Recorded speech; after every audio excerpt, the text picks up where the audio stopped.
In the fall and winter months, it's time to dress a little bit warmer and embrace your favorite vintage fashion eras. Today I'm sharing 3 different styles of dress, starting with the 1940s. If you want to look like you just walked off the set of a classic holiday film, then this era is for you. The 1940s silhouette features a nipped waist and an A-line skirt, with a slight emphasis on the shoulders. Hats were also very popular during this time, so look for a classic beret that you can style with many of your outfits. Other popular styles include halos and tilt hats.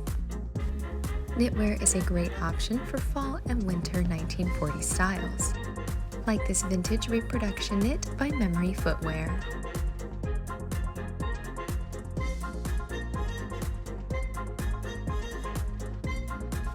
To keep your feet warm, you're going to want to wear a pair of boots and add extra layers like a jacket.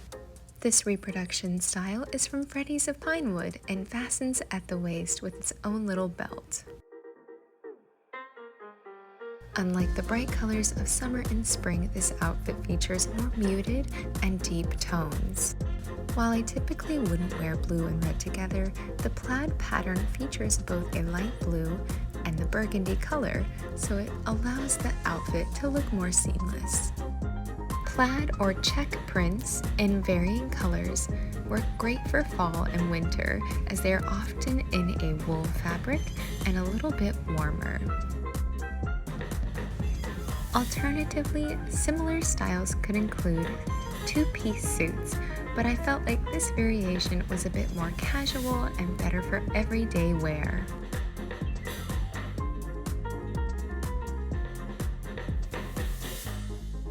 The 1940s style footwear is very feminine and often features a heel.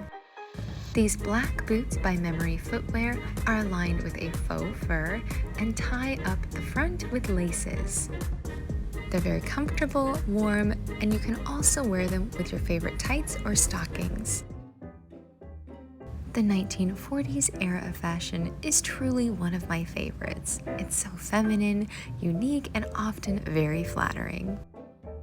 And for more colder days during the winter, you can check out my vintage outerwear video here to see some suggestions for more coats and jackets. Up next, we have an outfit from the 1950s, and if full skirts and petticoats are not your things, maybe try a pair of high-waisted trousers, like this vintage pair in houndstooth that have a high waist and a slightly tapered leg. Houndstooth is a great pattern to shop for in the fall and winter, as it is very versatile and can be worn with any solid color, and it looks great with red, white, and black. The more casual knit top here is from Freddy's of Pinewood, and it is in a rust color red, perfect for fall. And you cannot get more comfortable than a pair of loafers. To add another layer, a classic tan overcoat will complete the 1950s look. This coat is actually from the 1940s, but I do think it can be worn with 1950s fashion as well, as it has such a simple appearance and complements pretty much any of my fall or winter attire.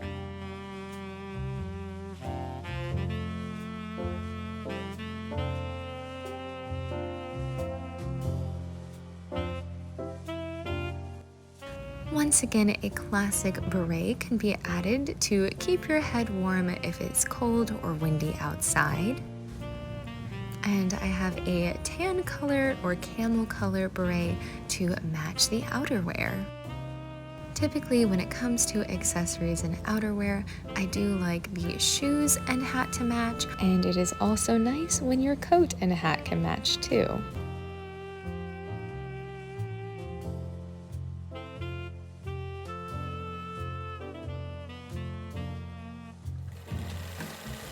And lastly, we have an outfit from the 1960s. Notice the hem is a little bit higher to just above the knee. And while it looks like I'm wearing a dress and a coat, it's actually a coat dress. This can be layered over other things like a mini skirt or a mini dress, but I'm just wearing the coat dress over a slip with some tights. And I happen to have a beret that matched the collar very closely in ivory. Matching the hat to the collar and sleeves just gives the outfit a bit more of a seamless look.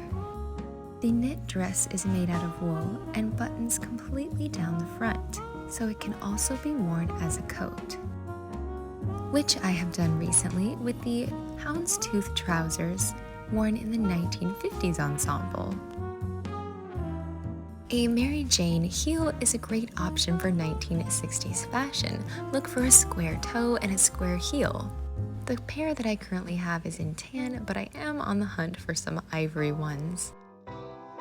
If you're curious about this filming location, I'm in a vacant bedroom at my parents' house in Iowa, which is the Victorian home they've been restoring for the last 5 years. To see a tour of the Prairie Rose Pink house, you can click the link here. And be sure to check back for my next video where I'm going to be sharing some updates from another Victorian home featuring a vintage kitchen makeover.